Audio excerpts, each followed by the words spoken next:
kemi një kinema me 5 kate dhe në këtë kinema në katin e parë po jepet një film i caktuar, një film aksion, në katin e dytë po jepet një film tjetër i cili është romantik, në katin e tretë po jepet një film tjetër i cili është i një zhanri tjetër.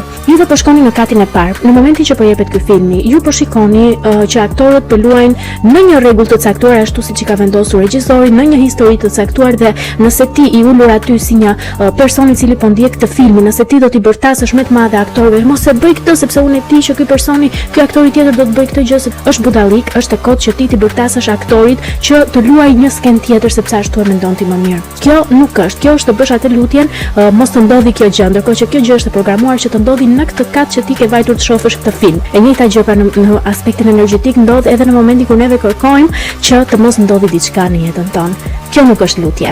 Në këtë kat do të paraqitet ky film, do ti. Kjo ndodh edhe në jetën tonë, pra kur neve duam që të ndryshoj një person. Personi është i programuar që të punojë në atë formë sepse kështu është shkruar. Vetëm gjë që ti mund të bësh në këtë rast, pra që ti të kërkosh që të mos e shohësh më këtë person në jetën tënde, nuk është që ti bërtasësh ti personi, ai po vazhdon punën e vet, është aktor, është në filmin e vet, është në filmin tënd që ti po e shikon për një arsye sepse ti je në këtë kat. Vetëm kjo është arsye sepse ti je në këtë kat. Nëse ti nuk i do më këta aktorët, nuk i do më këta njerëzit e këto situatët, atë që po ndodh në atë filmin, ose nuk e do më që ta shohësh të realizuar në jetën tënde, atëherë ti shkoj një kat më lart. Kjo është teknologjia e lutjes.